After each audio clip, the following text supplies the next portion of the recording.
We can be found on the web at www.chaoticriffs.com, and we're speaking with ex Frehley's Comet member Tod Howarth, who was a lead singer and guitarist and keyboardist from Frehley's Comet, going all the way back to 1987, and he's been involved with a lot of musical projects since then. He was briefly toured with Cheap Trick, and Tod, last time I talked to you was about maybe close to 2.5 years ago, and at the time you were still in the band 4 Fate, and I was kind of wondering if you could give us an update on the band, because it seems like the band has kind of gone on hiatus. Is that how would you explain that? Well, Jason, hello, and thank you for asking me to do this.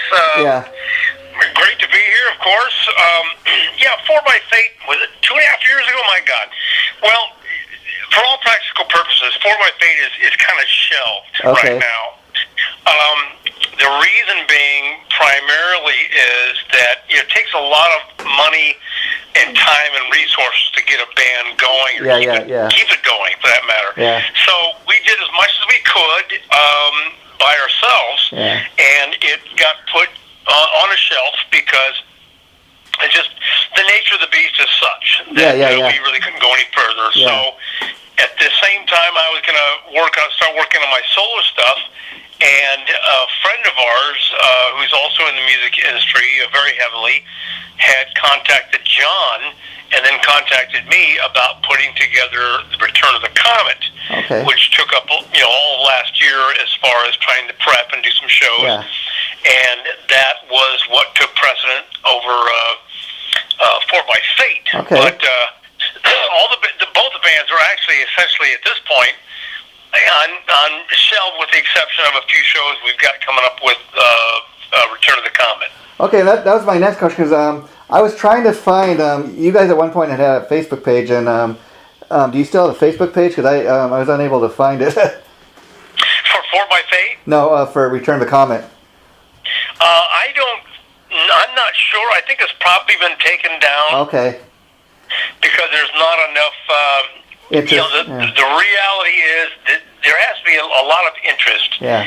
And without the momentum and the interest of a new album, new CD, new music and shows, it's just not gonna perpetuate itself. Now let me ask you, because the one thing I thought was really cool about Return of the Comet, besides having a bunch of ex Ace Frehley band members getting together and doing it, is I really dug the fact that kind of 2 lead singers. What was it like working with Richie? Because I've always been a big fan of both of you guys, and I thought it was really cool to have you guys kind of in a band where you're both singing lead. Well, I've known Richie since way back when, of course. Being the man I had met him after when I was joined Frehley's Comet. And he was always a very nice guy, a really good guy, and we never really hung out at all. Yeah. And I saw him again at a Kiss convention back in, it had to be 97, I think, I take it back, 96 or 97. Yeah. And we talked, and I met his wife, his late wife, Joanne, fantastic woman, and Richie's always been a great guy. Yeah, yeah. The thing with Richie is, he is the real deal as far as a street rock and roller brawler. That's what he is. Yeah. He is an amazing player. He is, he's a phenomenal player, and he's written some very good songs, done very well. His vocal style, of course, is his style is very indicative to his living style, which is pretty rough, Yeah. He's like the, oh God, what the hell? Well, I know his Tom Waits, the rock and roll. Yeah, I mean his nickname he goes by is the Emperor of Rock, which I think really kind of fits him. And besides working with Ace all these years, he's had a solo career. He was briefly he did some touring with Leslie West and Mountain. So he's a very talented guy.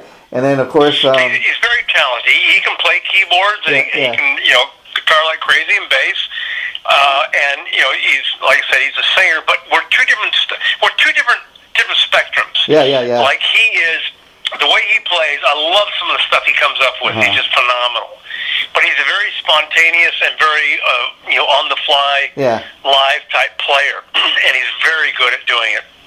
He's a very good entertainer in that genre. I mean, he's just phenomenal at that. I mean, when we talked about doing the Return of the Comet, I said, hey, Richie, I'll fly out to your place and hang out for a weekend, and let's get to know each other better. And say, that's a great idea, you know. So that's when he talks. So we did that, and we had a blast. We found out we have a lot in common. But his style is so much different from mine, because I'm more of a songwriter, heavy West Coast rhythm player that can play some lead, and a pretty heavy lead singer. Well, we did a blend that was very good, I think, for the band. We figured out that he was going to sing some songs, and he's going to be the guitar hero, because he is. I said, that's fine with me, because I'm not a big lead player. I can play lead, but I'm not, I don't care about that. All I care about is presenting the song and the vocals. So I was a lead singer, and he sang some leads. He was a lead guitar player, and I played some leads, and we had a pretty good formula going, and we had hoped it would pick up, and it just didn't pick up the momentum we hoped it would. Yeah, because again, a band like that, as good as the players are, like you said, a lot of times only demand for a band like that would be like maybe it's something like a Kiss Cruise or a Kiss Expo or something like that. And on that note, now, was it Return to Comics? I remember a couple of years ago seeing where you guys had actually played the Kiss Cruise, and I think you'd actually had Vinnie Vincent, of all people, get up on stage with you. What was that like? Well, we didn't ever play the Kiss Cruise. We only did the pre-cruise parties. Oh, okay. It's a long story about that, but I'll just leave that to the historians. But we just did the 4x8 and ROTC did the pre-Kiss Cruise parties. And the problem was that, well, not the problem, but actually the thing with Vinnie Vincent, he was making a comeback, and I use that in a sense that is maybe dubious. In the sense that he hadn't really been heard from in 20 years before, the last 20 years, and until I know nothing about the guy except for his track record, and then he comes back and he wants to do this stuff, and everybody's like, okay, fine, we can play with him. And when he came up on stage, I was very surprised at his mannerisms, his preparedness, his ability. I really don't know that much about the guy. He used to shred or be a kick-ass guitar player, but there was no indication of that happening that night. So I thought, okay, maybe he's rusty, maybe he wants to get back into it and whatever. But we had prepared a couple songs, and we rehearsed with him the night before, and just a couple songs, and it went off okay. I mean, it wasn't anywhere near as spectacular as I thought it should have been. I hear you. And I will let the fans be the judge, and there's plenty of videos out about it and all that type of thing. So we'll let them judge that down in history. Now let me ask you this, because there are rumors from that about that performance. Or there's rumors really since he's tried to make this comeback that maybe he hasn't played all these years. He's been out of the spotlight, and people have this thought that maybe he's got some kind of stage fright, or he's scared of playing, or kind of doesn't play like he used to. When you guys were up on stage, I mean, at least from where you were on stage, Tod, did it look like he was at least playing, or? I don't think he had stage fright. I think he was up there for a different reason. I think he had an agenda, and he had something he wanted to do or accomplish or acquire in this time frame. And it had nothing to do with stage fright or music, really. It was just like, this is what I used to be, this is what I can be again. And where are you fans going to let me take this? And the sad thing about it is, I was a fan of his back in the day, and like a lot of people, I only know what I read about the guy. Of course, I've never met him or anything like that. But it's kind of very sad, because you think, okay, there's this guy, but he's kind of he hasn't been heard from like in 20 years. He's trying to make a comeback, and like I'll give a perfect example of just like people that he has around him maybe making bad business decisions. I mean, he's got these CDs on his website, for example, that maybe been out of print for a while, but these CDs that he originally released, years ago, and so he's selling them on his website. I mean, it's not like a box set, or it's not like a Gene Simmons vault or anything like that. But it's just a regular CD that he had out like in 1986. He's selling, I guess, because they're autographed. He's selling them like for $150. I'm like, okay, I'm a fan, but I'm not going to pay $150 for a CD. There's a lot more other things I could spend $150 on. That's for sure. Yeah. And now Tod, like you said, I know you off and on throughout the years you put out great solo CDs, and from what I understand, you've been working on have you been working on 2 separate CDs? Is that correct? No, 3. 3. Wow. Okay. 3 CDs, and this is stuff I want to start like about 4 or 5 years ago. Yeah. and then what? A lot of things came up. The Return of the Comet, and then 4 by Fate, and I was also up. The band Heart had asked me to play keyboards for them. Oh wow! And I almost did that, but I decided to back out of that at the very last minute because I wanted to pursue 4 by Fate. Yeah. But I'm doing 3 solo CDs right now. I'm playing all the instruments again. Yeah. And I'm doing everything. I may have a friend of mine who's local here, and one of my longtime pals, and was in one of my local bands back in the late 70s. A guy named Ronnie Jones. He may be doing the mixing with me. Oh, cool.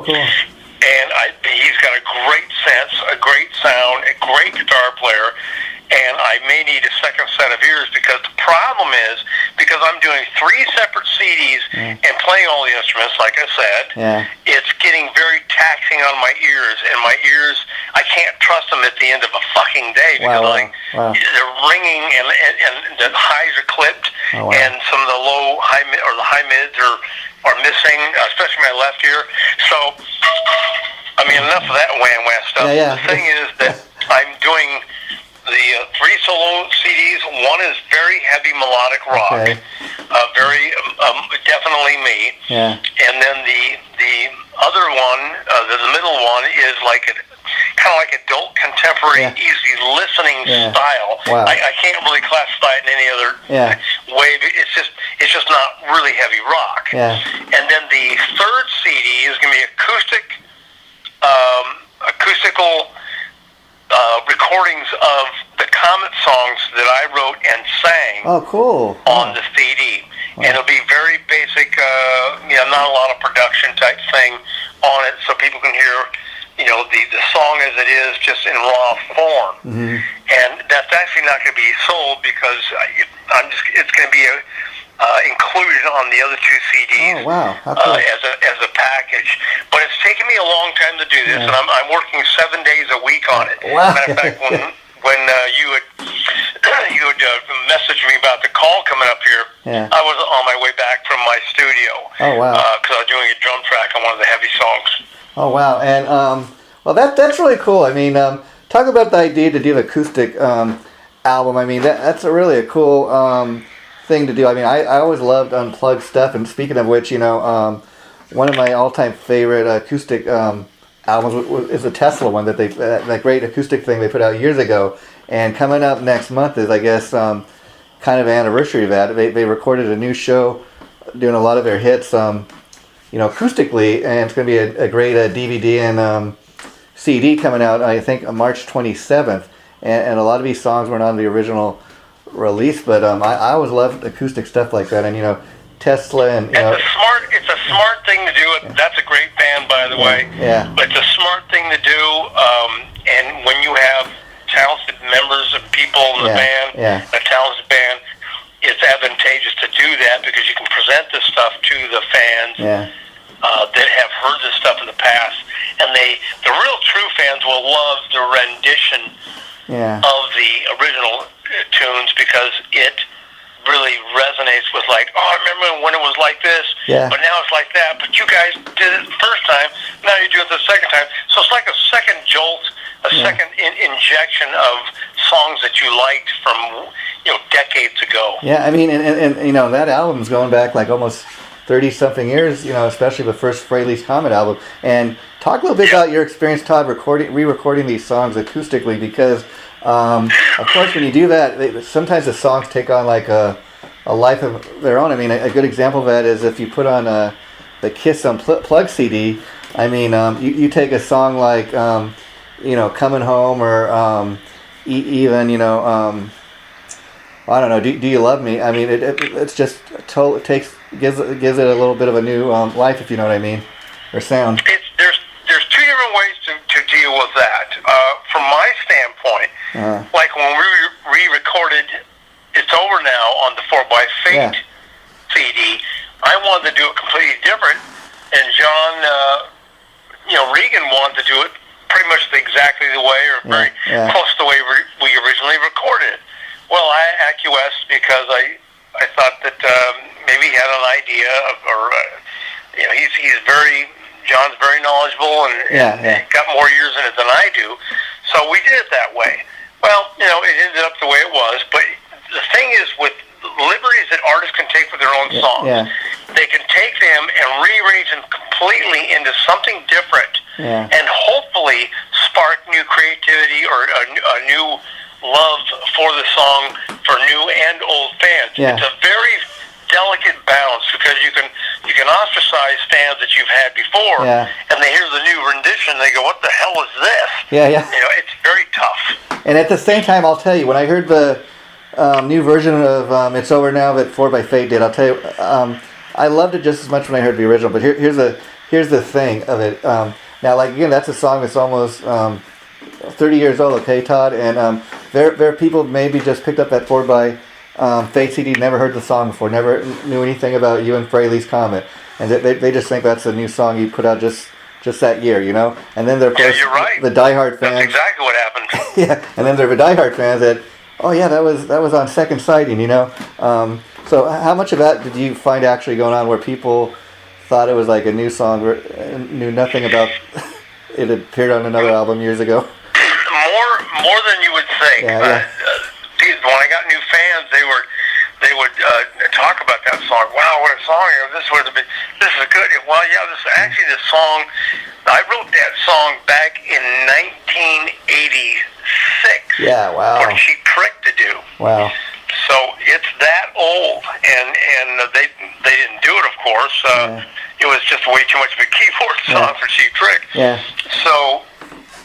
I ended up doing it for I showed John when we were mixing the first record, Frehley's Comet record, and he said, "Well, we got to do that for the second album, which will be Second Sighting." But it's just people are discovering it, and it's nice. I'm waiting for a new young rock band to redo it, and we're probably maybe 5 years away from that. I mean, well, I'd like to ask you, what do you think about your thoughts? You were talking about you and Richie, kind of what a great team you guys were as far as getting up there on stage and doing your co-lead singer thing, and both doing your guitar thing. Now, I think it'd be cool to kind of have him do a version of the song. Of my song? Yeah, I mean, of like It's Over Now. I'll give you an example. Like here, like I think, like you and I have discussed over years, especially about the Second Sighting album. I think a lot of the songs on that album were really good, Todd, but it was kind of the time I even think maybe It's Over Now should have been a much bigger hit, and I think maybe if it had even been on the first album, maybe back in the day would have got some MTV airplay, maybe got a little more attention. But I think obviously because you had a song like Intimate Night, you're like, no, we can't have two ballads on the album, and that makes sense, Well, yeah, the thing with Frehley's Comet, everything was focused around Ace Frehley. Of course, yeah. As it should be, as it should have been. The problem with it is that when it comes to a lot of immediate and lucrative songwriting for that type of era and genre and beginning band, Ace really couldn't provide that. I mean, that's why I was hired, because I could write songs. Now, the thing was, because I sang it, as a matter of fact, Ace didn't play a lick on It's Over Now. Oh, wow. That's all me, John, and Jamie Aldaker. Wow. I mean, I played the keyboards, the guitars, and the lead, and all the vocals. But the thing is, it didn't really translate to an Ace-type identity. And I get that. A lot of people didn't like it because it wasn't Ace. But Ace, at the same time, knew that he needed a lead singer and a co-songwriter for the albums that would kick ass. So he was smart enough to say, let Tod do some shit here. Let him write some stuff. Now, for the second sighting, the problem with that album was Ace did not have songs ready to go. We were on a budget, we were on a time frame, and I had songs, and I just said, well, I got this, and we pushed it out there. For Richie, really, actually, he's told me just recently, because we're going over to Europe to do a couple shows with our ROTC, and I said, let's brush up on the stuff, let's see if we can nail this stuff down. And he really likes the song It's Over Now. I said, I never really pay attention to it, because, of course he wouldn't. And he goes, but your lead is fucking phenomenal. I said, yes, and it's very Jeff Beck based. So you could just kill it if you listen to it and play it, with your own little flair. And because when we do the song, Richie has in the past, he played it like he tried to wing it, and it's a melody and a chord progression you can't really wing that much. And a couple times he did phenomenal live, but other times it's like, I have no idea what I'm doing here, because he was in the moment, So he has the ability to really smoke it, and we're going to work on that if we continue with ROTC for up-and-coming shows. Yeah, because I think Richie Scarlett, too, is one of those guys. He's very underrated. That's why, like, anybody, if you go and you listen to any of his solo CDs, I mean, very impressive guy, what he can do vocally and on the guitar, like you said, Tom. But I think he had kind of the same problem with being in Ace's band as you, which is this, that, like super talented guy, but, like, of course, when you go see an Ace Frehley show, they expect to hear Ace Frehley doing all the singing. And so, as great of a singer as Richie is, even when he was in the band and they did that Trouble Walking CD, he only got like one or two songs that he got to sing lead, kind of like same thing as you. And so, super talented guy was kind of held back because, of course, people want to see Ace do his thing, Well, in the first record I sang, I forget, 4 songs or something like that. The second album I sang half of it. The thing with Ace is he's not a great singer. He has a stylistic sound. He has a characteristic sound. And the songs that he did sing, he could have really developed to make it a strong statement. Like, here I am, I'm kicking ass guitar, but I can also sing some songs. Like on some of his and then leave it alone, and then let another singer sing, the tunes like that's what I was hired for, because I could really sing. Now with Richie has a stylistic singing as well. But he has a more, I guess, cultured, finesse, finished style of singing than Ace had. I mean, and they both have very characteristic and very appealing styles to a lot of fans, which is fine. But I think that when I was with Ace, like I said, Ace could have sung a couple songs that were really powerful for him and would deliver to the fans, and then let me sing the rest of the stuff. But then we were up against the fans, like you said, that want to hear Ace sing. I mean, kind of, tell me if this was kind of your experience when you were playing with Ace. Like, I've heard over years, like Gene Simmons say, back in the early days of Kiss, that at that time anyways, Ace was not comfortable in his ability as a lead singer. That's why, for example, Gene sang a lot of early Ace songs like Cold Gin. Peter sang like Strange Ways. These are songs that Ace wrote, but he didn't feel comfortable in his ability to sing, so he'd kind of give them to these other guys in the band to sing. Right, because Ace is a lead guitar icon. That learned how to sing or desired to sing or had a calling to at least bring forth his vocals on his songs, and there's absolutely nothing wrong with that. There are a lot of singers out there that are horrible. I'm not saying Ace is horrible. No. But there are a lot of singers out there that are fucking horrible as far as I'm concerned. But because of their popularity, their character, and their timbre in their voice, everybody thinks they're wonderful. And that, you cannot, it's a subjective perspective, because, somebody thinks one singer is great, Yeah. And the other person, well, he sucks, I don't like his music.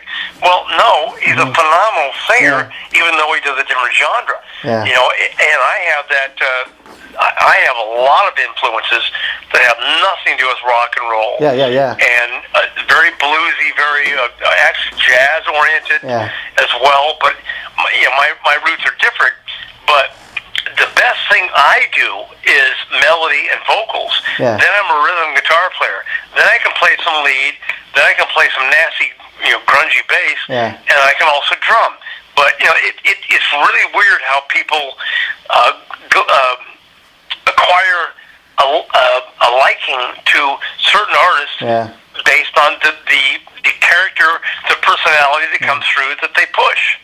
Yeah, I mean, you look at a guy like David Lee Roth. I mean, he's not the world's greatest singer, but a lot of people love that classic, you know, Van Halen that he was part of. And I mean, Sammy Hagar, he's a much better singer. Have you seen any of the recent, you know, shows he did in Vegas? I mean, some of the stuff I've seen on YouTube vocally just it just doesn't cut it anymore. But he's one of those guys people accepted, I guess, because he's kind of like a, I guess you could refer to him as a showman. He kind of does his thing, and it's kind of for fodder or whatever, you know, just for fun. Well, he's royalty. Yeah. And when Van Halen first came out in '79, or actually when they became popular in '79, that's when I was just moving to LA. When I first heard them, I go, "Oh my God, who the hell is this?" Yeah. You know, that was back in the day of high voice stuff, and here comes this, you know, a low voice, you know, gravelly, bluesy type guy. He could sing then. And matter of fact, I went to see him here Van Halen in San Diego at the sports arena when they first came, and they were phenomenal. Well, he is a showman, and he has a very effective show that he used way back when into, you know, most all of his career. Yeah. As far as being a great singer, no, he is not. Yeah. As far as having a timbre that is recognizable and a characteristic of his personality, he's spot on. I think and I think it's interesting too because you get Sammy Hagar coming in there. Sammy Hagar is not so much a showman, but Sammy Hagar can sing him under the you know, the tracks. Yeah. I mean, and he's also a much better songwriter. I mean, in the sense that I love a lot of the early David Lee Roth stuff, but if you listen to a lot of Roth's lyrics, a lot of the times words don't even make any sense, but somehow it fits the song. And whereas Sammy, if you listen to his songwriting, he's more of a storyteller, you know. Well, yes, Sammy's culture. I mean, I used to do Sammy songs when he was singing with Montrose back in the mid '70s, one of my top cover bands. You know, Sammy he's a fucking giant. Yeah. But David Lee Roth understood the John Lennon method or rule of law. That he didn't care about the lyrics; he cares about the melody. Yeah. Paul McCartney cared about the lyrics and the melody, and look at the success he had. Yeah. And I am more along the school of the melody is first. The melody is the magic. And you can sing some pretty insipid fucking lyrics and get away with it as long as you had a good melody. Yeah. I mean, I never would have said, you know, you're semi-good looking. Yeah. I would have never written that ever in my lifetime. I mean, at the same time, I mean, perfect example of what you're talking about is I always love the song "Dance the Night Away." I mean, that's just got its melody all the way through. Like you said, it's very fitting for what that song is. And you know, Dave, I think the reason people love him is I think he's a guy that knows his limitations, but he's able to make it work for him. If you know what I mean. Oh yeah, he's brilliant. Yeah. Because he always told the band we shouldn't do any songs that nobody can't dance to. Yeah. And he was right, because all the songs have got a great groove. I mean, you know, thank God for Alex Van Halen. Yeah. That guy's a monster.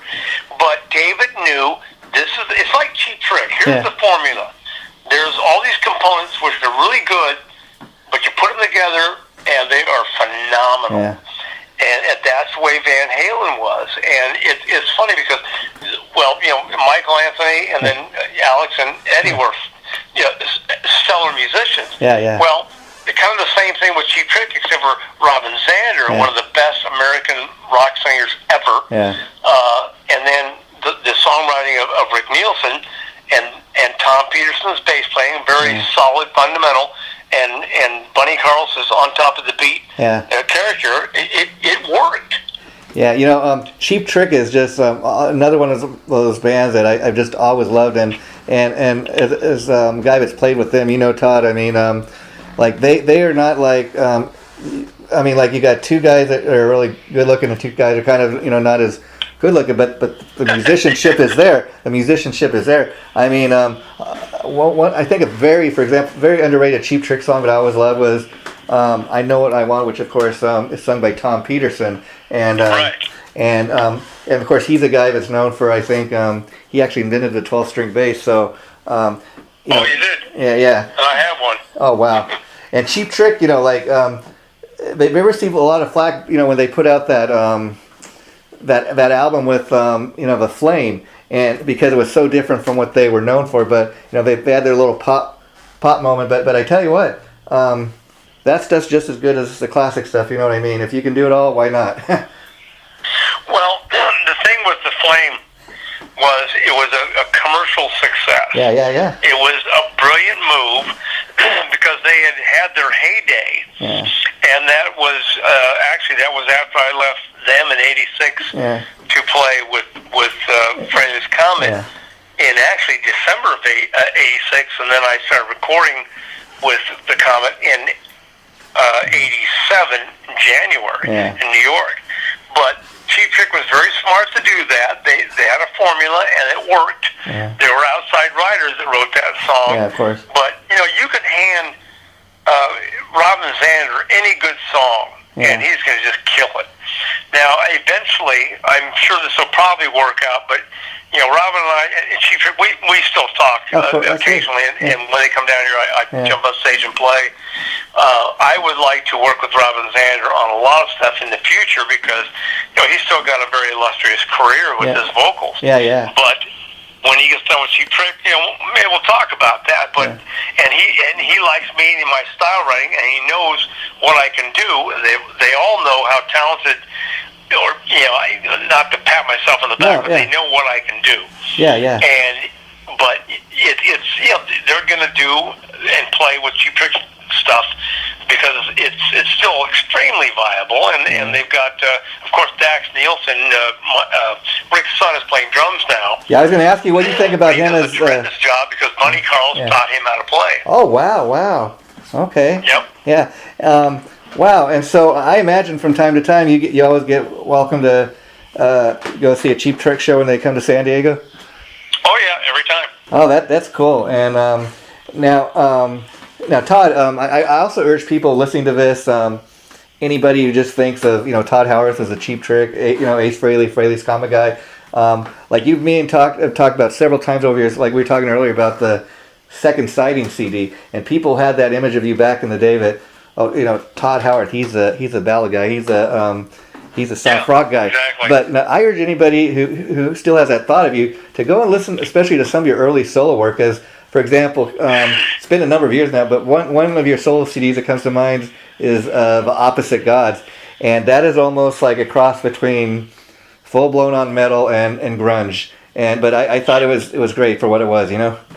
So thank you. Well, that's kind of what it is. I mean, and even darker and heavier is Cobalt Parlor, which is out of print now. Yeah. It's a very rare CD because I got a small distribution deal with that, and there was only a limited press of so many thousands, and if you get your hands on an original one of those, it's worth a lot of money. Wow. But that was the first CD that I played everything on it myself with real drums. Mm-hmm. The first solo CD I did, I had to program the drums on my keyboards because I didn't have a drum set, even though I know how to play. Yeah, I think drums. The very first solo CD, if I remember, Silhouette. I think I got it somewhere in my house still, and you kind of got like a grungy looking beard, but it was cool with a very different look for you. But I even that quite different from what you did with Frehley's Comet. But well, people don't. I'm very heavy and dark. Yeah. My musical stuff, and this new rock CD that I'm putting together now. Oh my God, it's got some just nasty dark shit about it. But they don't realize that I'm that type of writer because when I joined Frehley's Comet, I couldn't really produce that stuff or bring that stuff out. I had a real dark tune. It was called "Something Move," and they popped that one up. But yeah, it ended up on the album, but it got lightened up a little bit because it used to be very dark and brooding. Yeah. The only thing that takes away from my dark songs is my vocal range, because I've got 3 octaves. Yeah. And I don't have a deep, burly voice. Yeah. My voice can be a little bit, sultry, but I go right in the fucking trees immediately, and it doesn't sound heavy anymore. Wow. So I write heavy songs, and then I sing them, and I listen to them go, well, I just took the balls right out of that tune. Yeah. Because, I just don't have that heavy type of voice. Well, but, it's a misconception that, I wrote the ballad, and I want to do all keyboards. Keyboards for that's a bunch of bullshit. I just want to put that, I want to put that out there so people know that. If they don't know what I'm talking about, go and buy a couple of Tod Howarth solo CDs, just to see what the man's all about. But I'm kind of like a lot of. I appreciate that. Yeah, I'm kind of like a lot of the Ace Kiss fans, especially when Ace had left Kiss, and he hadn't really put anything out until that album in '87. So people were really excited to see what he's going to put out. Right. And it was a great for a guy who hadn't been heard, from since 1982. It'd been a great kind of comeback album. But I will tell you this, Tod, as great of an album as a lot of my favorite songs are the ones you sang, and it's kind of. I would love to. I mean, I think that'd be even cool one day if you had the demos or even like re-record like a heavier version of something like "Something Move," because when I heard that song, it's a great pop commercial radio tune. But I loved it, because that's the way I heard it. I immediately though it resonated that song and the song "Calling to You," which I understand was actually a cover of one of your previous bands. I think 707. Right. Yeah. So. Right. So, your influence was all over that album, even though you're, considered the side guy. And you had mentioned earlier, Tod, that as I know, you're a multi-instrumentalist. Now, people, when they hear Tod Howarth, they think, keyboards, guitar, lead singer. But I was kind of curious, when you actually first started to become a musician, because I know you also play drums, did you start out on the drums? Did you start out singing, or? No, I started out on keyboards because my father got married to my stepmom in 1966, and we had been visiting her house. I was only 6-7 years old in 64, and she had a piano. Wow. And I always heard music in my head because my dad was playing all this old big band crap, that I would listen to. But I was mesmerized by it because my ears could hear all the instruments and all the tonics, the melodies, the lines of the cellos, and all that type of stuff. And I was fascinated with that. And then when the Beatles came out, I could hear all their harmonies, and I was like, oh my God, this is unbelievable. So I wanted to learn how to play piano. So I got on the piano. I just started dinking around. I started making up a bunch of noise. Yeah. And my stepmom at that time came in. She heard me singing and playing. She goes, he's got talent. He's going to have to take some lessons. Yeah. So they made me take lessons 3 fucking times. I quit every time because I couldn't stand it anymore because I only wanted to play what I heard in my head. Yeah. So I played piano initially, and I played piano all the way up into, forever, but very heavily into elementary school and the junior high. Okay. Then I had a band. I had the 3-piece band that got together, and the guy brought over his drum set. Wow. And of course he left it there in my parents' house in the living room. Yeah. And so when he wasn't around, I beat the fuck out of that thing. It was just fun. Yeah. And that's how I learned how to play drums badly. Wow. And so then I was playing piano and drums, and then I got a hold of a guitar because I wanted to play guitar, but I was, pretty dreadful. Yeah. But I took years to learn how to play, but then I was told you need to write songs because all this elite, super Guitar Hero stuff is only for the elite few, and if you want to make money, you got to write songs, which is true. Yeah. So I started writing songs. At the same time, I was playing guitar, bass, piano, and that stuff, and drums. And I ended up playing a lot of everything in my teenage years. And that's now when I'm doing the drums for this stuff now, I have to relearn how to play, and then I have to learn the arrangement of the song that I'm hearing in my head, and the beats, and everything, because I'm rusty. I'm 62 years old. Wow. I'm trying to play like, Dale Bosio. Not going to fucking happen. Yeah. But, I'm playing, I'm getting the point across, and some of the drum tracks I play for some people and friends of mine, including this producer, Ronnie Jones, who said, "Holy shit, you're rocking here." I said, "Yeah, well, this will probably be the last time I do it, because it's a lot of fucking work. My God." Well, I tell you, Todd, nobody knowing, I don't know what your secret is. Nobody would know that you're 62 by looking at any of the photos up on your page there. But thanks. I don't know what your secret is. But anyways, you were talking about, I know from the time you left Cheap Trick and after you left Frehley's Comet, you really had not toured a lot, done any live shows in a number of years. I think even maybe 4 by Fate might have been the first time you got back on stage in years, and Return of the Comet. What was that like, getting the chance to finally get up there and kind of playing live for the first time? Well, I did go back after Frehley's Comet. I went through virtual financial ruin, and my first divorce. It's the same story for many people. Yeah. But I rejoined Cheap Trick in, I think, middle of 90, late 90, and I played with them until 96. Yeah. So I was back on stage, but I was, a sideman doing keyboard stuff, and I'm a hired gun. I'm a gunslinger. That's why I wrote a song about the gunslinger in Cold Beach. I mean, it pays the belt. It pays the bills, my friends. Kind of like, Richie Sambora is no longer in Bon Jovi, but the guy that's filling in for him, we don't know his name, but he's getting a pretty good paycheck, if you know what I mean. Oh yeah. Yeah. I mean, it's a steady pay. I mean, it is a business. Yeah. And for me, I've had some notoriety, I've had some originality, and then I've had to have a gunslinger paycheck. Yeah. It's just the way it is. Yeah. But when I got into 4 by Fate and Return of the Comet, I'm back to singing. Full show, especially with 4 by Fate. I mean, our other guitar player, Pat Gasparini, at 4 by Fate is a great songwriter, a phenomenal player, a great guy, and it was a pleasure to be. I'm hoping to do something with him in the future. I gotta ask, where did you guys find him? Because that's a great discovery right there.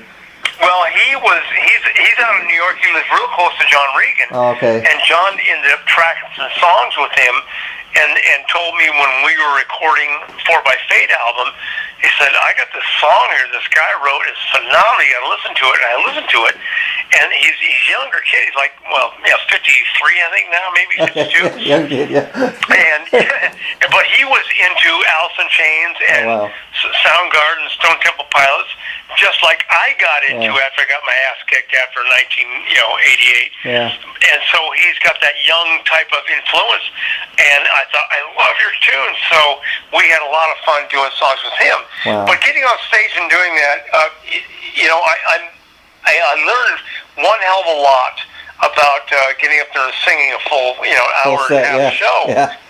Which, I didn't realize that I could do so powerfully as I can now. Yeah. And so I had to brush up the vocal cords, of course, because I'm older now, but I still got the range, and it's like running or doing anything athletic. Once you exercise the muscles, you can still do it. Yeah. So I sing every day now. When every day I'm in my studio working on melodies and lyrics and whatnot. Yeah. But with 4 by Fate, I learned that I can sing balls out for 15, 16 songs and present. And it's with Return of the Comet. Yeah. When Ace came up and did a couple songs in Florida, I didn't play guitar at all. Actually one song. I just said, Richie, you play Breakout with Ace. I'll just sing the whole song. Wow. And we had a blast until Ace threw a fit about the monitor. Wow. Great rock and roll stories. But now let me ask you, Todd. The 3 new albums you're working on, are we anywhere near like a release day? Will be coming out? Do you think this year? You don't know yet, or? Well, it's really contingent upon when I can finish them. Yeah. Because I'm also working on my autobiography at the same time. Oh wow. Which is it's just. I run out of energy by about 10:30, 11 o'clock at night because I get up really early in the morning. Because I also work my family's commercial real estate, business real estate, which I manage. Wow. And that entails so much stuff. That's why I'm a Renaissance man. I can do anything. You really are. So, I had no idea. I mean, just a couple people to name drop that I know have that in common with you is, of course, I know the original drummer from Alice Cooper's band, Neil Smith. He used to be known as a rock and roll realtor, and then Scott Coogan, who's a guy that lives in Las Vegas. He used to play in LA Guns. Right. He sells a lot of real estate, and so that's cool that you got all that going on. I know you also you from time to time fix up cars and like old classic cars. Well, yeah, I'm still working on them now. My father's got a whole bunch. He's got about 30 cars. Yeah. About 10 that need to be restored. He's 83 years old, and so I do all the work because it's his passion. And my father is a tremendous and primary influence on my life as far as a work ethic and to get things done. And I'm a gearhead. I've been racing motocross and hot rods, and now I'm riding Harleys and all that kind of crap.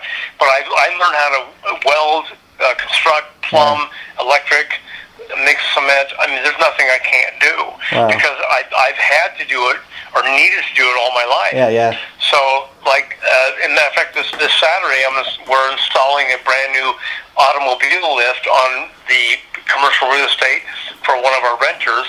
Oh, wow. And I need to be there. But yeah, I mean, I get into the physical aspect.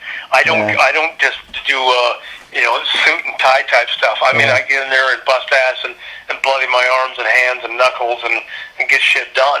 And let me ask you, Todd, as far as this book you're working on, sounds pretty cool. But are you working on it with anybody? Like, what's your process? Are you kind of going back and kind of reliving all these different bands, all your different? Well, I'm writing it entirely.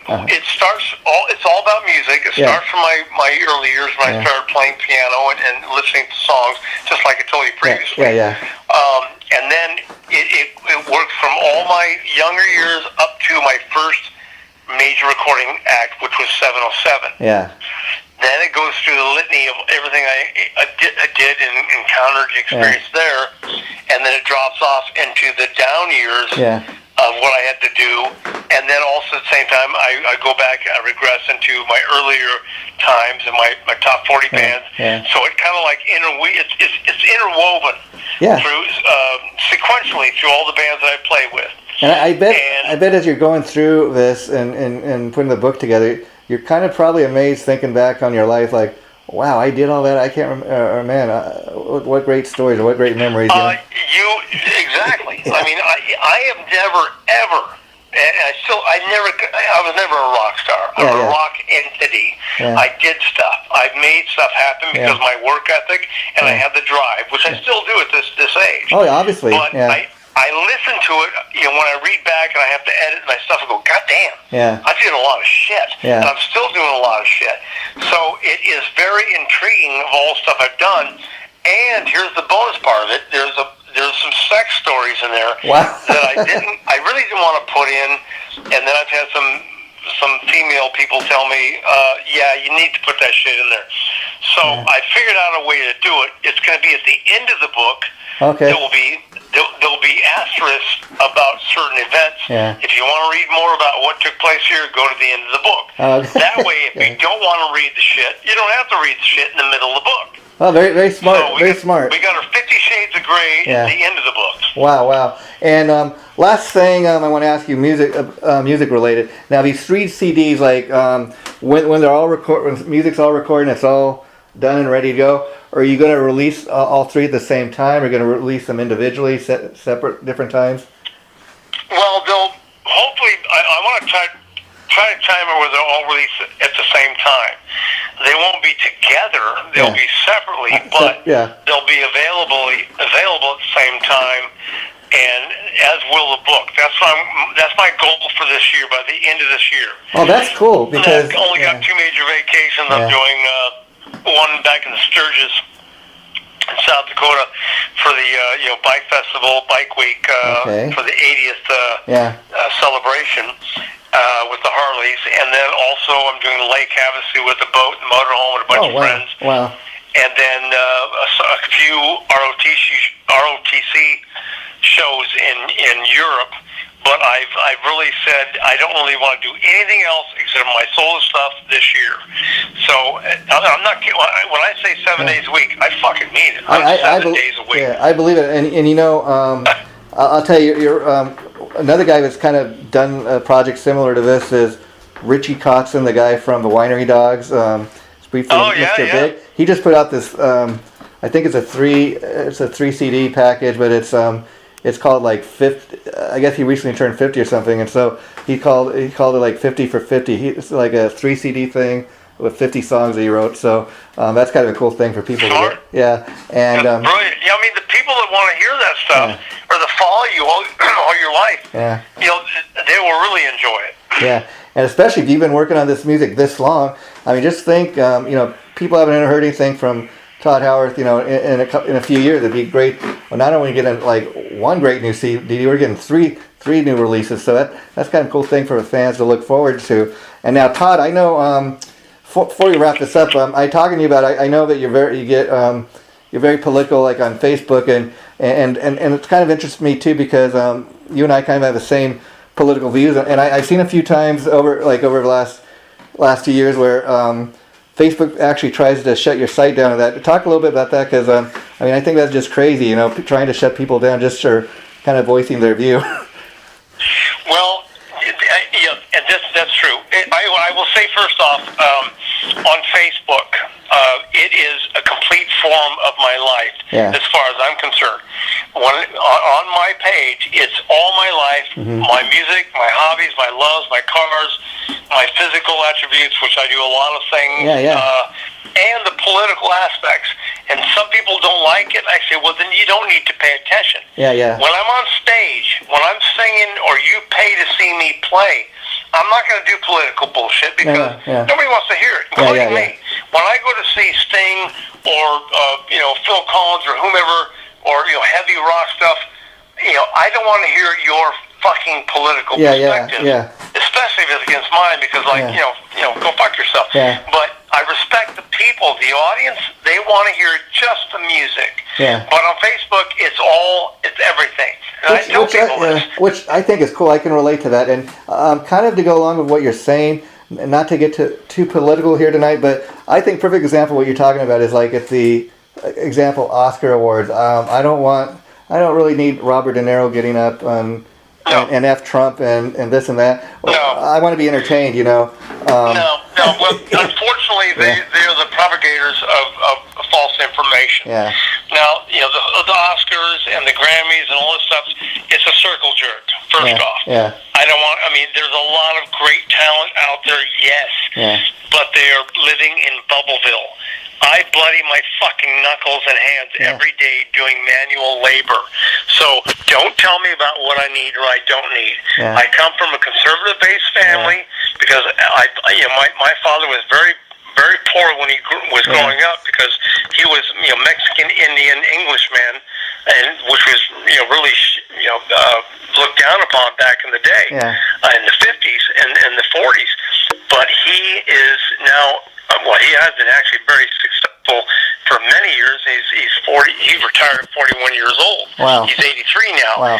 But the thing is, I was raised with a work ethic that says, you want something, you go out and fucking work for it. So I have translated that into all my musical adventures, of work.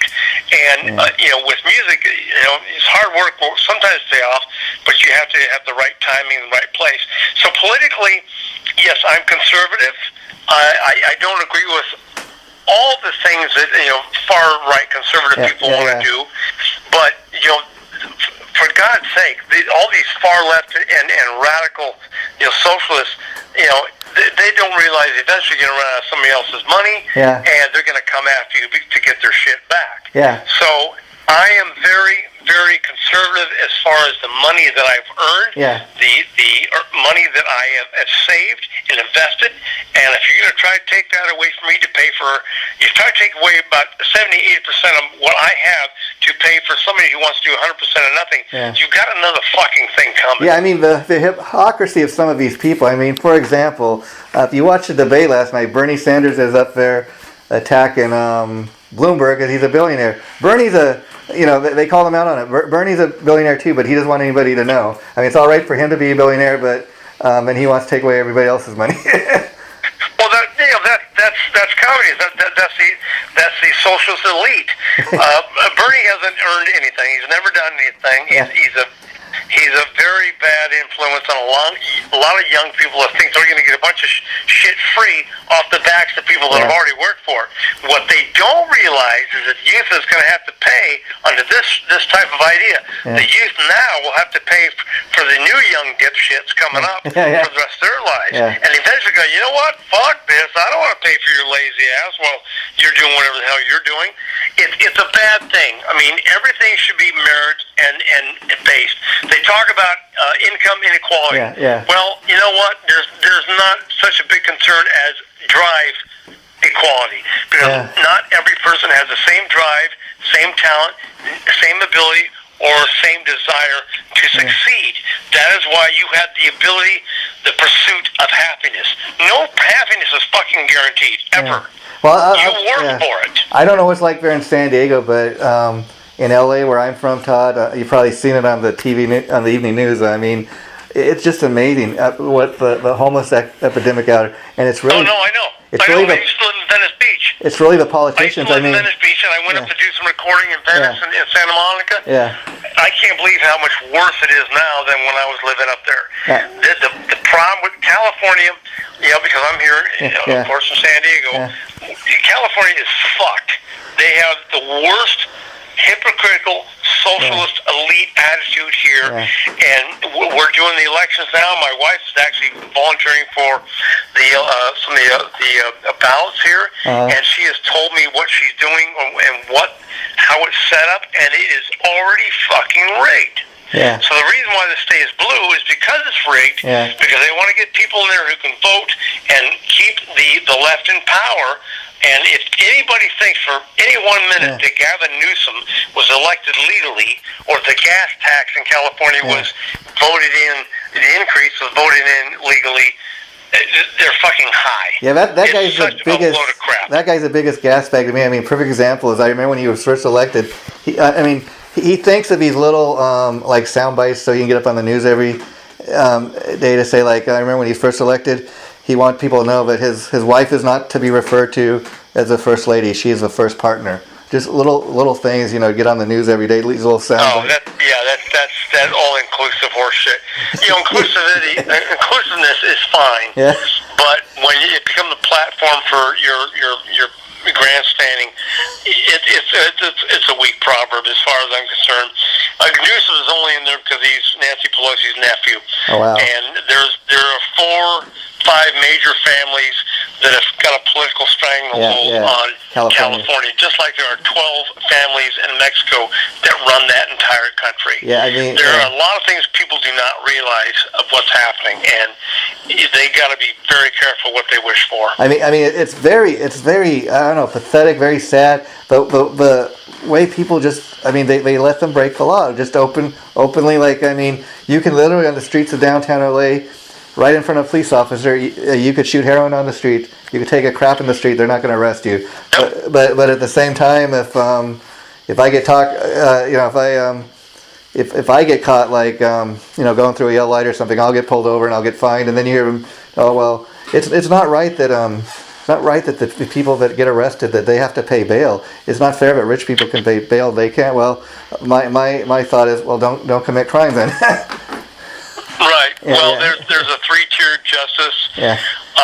The hypocrisy of the justice system is unbelievable. I mean, Roger Stone is not a great character. No. I really don't care for his character, but he has done far less than Comey, Clapper, Brennan, Rice, Hillary, all of them. They have done stuff that in World War II you would have been lined up and shot. That's why I tell you the biggest joke of all to me is just the hypocrisy. I mean, you look at the way they handled impeachment. Okay, just look at that House hearing when it was in the House. Trump was not allowed to have his lawyer present. He was not allowed to call him. Right. They got to call, I think, like 3 witnesses, but it was the witnesses Adam Schiff told them they could, that they could call. They didn't get to pick the witnesses they wanted. And then when it gets into the Senate, they're having an unfair trial. Trump, he got acquitted, but it's not a real acquittal. So you mean like Bill Clinton got acquitted, but that was a real acquittal. I mean, they just make things up as they go. And I was laughing. Schiff since impeachment, he's like, oh, before the acquittal came down, he's like, we need to impeach Donald Trump because if we do not impeach him, he will sell Alaska to Russia, making things up. This whole thing is a chess game. Yeah. And they knew all the moves before they made them. And they knew that they would orchestrate and work the House trials or set up an inquiry as such, so they could say, oh, well, we did this, we did that, but the Senate won't let call a bunch of witnesses. No, that's not their job. Yeah. You, the House, had the job to call, but you didn't because you knew it wouldn't work, and you knew that you could fall back when it came to the Senate and say, well, you didn't call the witness we needed. Well, there are no witnesses. Trump did nothing wrong. Yeah. If anything, he did things out of mild ignorance as far as not knowing how things worked. But I'm pretty sure he knew how they worked. He had people advising him. That was the biggest fucking sham. And Schiff and Schumer and no Nads Nadler, they all need to be in prison for the shit they've done. But they'll never see that because they're insulated. But they're protected. I think next November. Dangerous. That's very dangerous. I think next November, I do think there's a very good chance Trump will be reelected, just because the fact is he calls them and do nothing Democrats. What have they done except for? Yeah, he's going to win. He's with the. In exception to some type of diabolical procedure, which you're hoping, he's going to win because the majority of people don't believe, and they may not like Trump, but you don't have to like Trump. Just like the results of the policy. The policies that are taking place. He's doing all this stuff with all the obstructions from the left. Yeah, Obama's coming out. You have some cooperation from the left. Obama, who was president, almost 4 years ago, he's coming out saying, well, the reason Trump has a great economy is because of me. Okay, thank you very much, Mr. President. Absolute bullshit. Yeah. Obama was polished. Obama knew nothing. He was polished and placed into service to be the president, not even a citizen, as far as I'm concerned. He was placed to be a president by George Soros and the rest of the deep state because they knew that if you disagree with Obama and his policies, you're a racist. You were a racist. Yeah. The biggest joke of all to me is these Democrats is you think when they lost the last election they would have kind of learned. They still don't understand why Trump got elected. Even down to the point that Hillary is a gift that keeps on. She never shuts up. She thinks everybody still wants to hear what she had. During the last election, Hillary, you knew how the game was played. Complaining about, I lost because of electoral college. Well, you mean to tell me if you would have won the same situation, you'd be complaining, Trump's the real president. I didn't really win. I don't think so. It's only when they lose they want to change the rules. Right. They move the goalposts. They have goalposts on these fucking spinning dolly wheels all the time. Yeah. And the problem, and it's very evident to most people who have half or three-quarter of a brain. Yeah. But to the lemmings that want to listen and believe to this bullshit, they will listen and believe it, and they make it true. Yeah. And it's unbelievable to me how many people fall victim to the narrative and go with it. Yeah, what's funny is these people like Hillary and these other Democrats we've been mentioning, they do not learn from their past. They keep making the same. For example, like you said, the elections are rigged and they try to cheat every possible way. Even they're realizing now it's probably going to be Trump versus Bernie. Oh, they don't want Bernie to be the candidate because if he's a candidate, then Trump is no doubt going to be reelected. They're trying. They don't even let their voters pick the candidate. They try to rig it. But see, there's the stupidity of the short-term thoughts. Yeah. They don't think long-term. Now they can do long-term chess moves when they want to maneuver elections, or I guess judicial procedures in the congressional sense, but they don't realize that all the networks bashing Trump and bashing him, and they didn't pay attention to the fact that the young populist idiots are thinking, well, we're going to get free shit from Bernie. Not really. Well, it's not really free shit. There's no such thing as free shit. And now here's Bernie coming up, and the left media is starting to go nuts because, hey, we could really lose this, and then we would have to pay our six figures, 70-80% into the socialistic.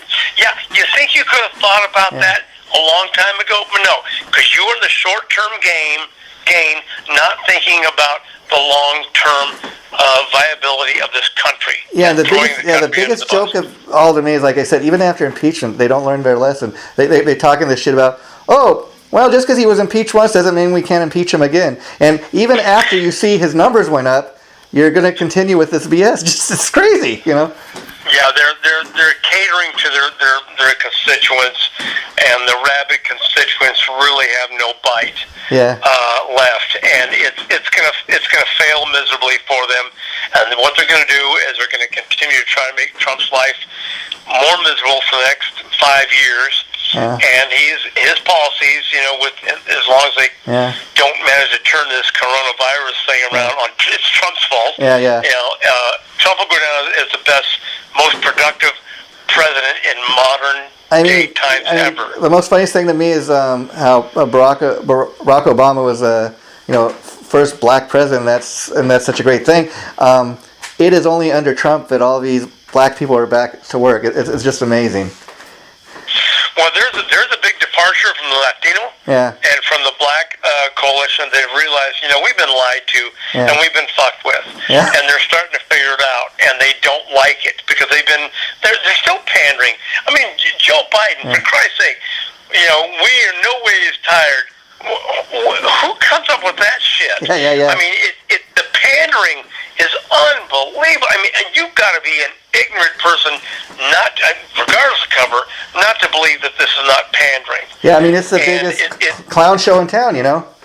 It's dreadful, and it's backfiring on them, and they're panicking because all their turmoil and ridiculous candidates they have up there, you know, the socialist orangutan of Jewish persuasion, you know, is running out there, which is not bad, but he is running out there as a front runner because he's promising all these millennials and people free shit. You're gonna have to pay somewhere. Yeah, and we're gonna ready to wrap this up because I know it's getting late, Todd. But I want to end it on this. I'm like you, like I could be talking to somebody like you, and we could have different political views, and I respect you enough to say, hey, this is my view and this is your view. Okay, that's cool. But what I don't like is how they shut people down. Okay, you're Donald Trump supporter. You voted for Trump. You're a racist. I mean, just like the other day. There's a guitar player from band Night Ranger, Jeff Watson. He's gotten very political, and he's kind of, I'll just say, I made a brief comment. I can't remember what it was about the other day. One of his little fanboys kind of didn't like what I had to say, but I was just kind of putting my view out there, like you say. And this was a comeback I got. This is just stupid. It's no logical. It's like, you're stupid because you're bald. Okay, that doesn't really make any sense. They have no. They don't even try to back up what they're saying. They have no debate. The minute you disagree with them, you're a jerk. You're a racist. You're an idiot. You're stupid. They just want to shut you down, and that's the problem they have. You know. That's the barbaric battle. What they don't want to hear the pragmatic perspective. They don't want to have a debate where it's not so much of a changing mind, but just the illumination of facts. So they either raise their voice, talk louder, threaten you, or call you shit. And when you do that, yes, you have no viability in your argument. That's what's why missing. it is. Yeah. Well, Todd. Thanks so much for taking time to talk to me. As always, it was a pleasure. The interview will be posted probably within a couple days. I'll let you know as soon as it gets posted, and you can post it on all your sites. But I'll be continuing to follow you, and when the 3 CDs are ready to be released and they actually drop, I'd like to do another interview to help you support that. We definitely will, and thank you so much, Jason. I really appreciate it, my brother. Okay, good night, and get some rest, my friend. Bye-bye.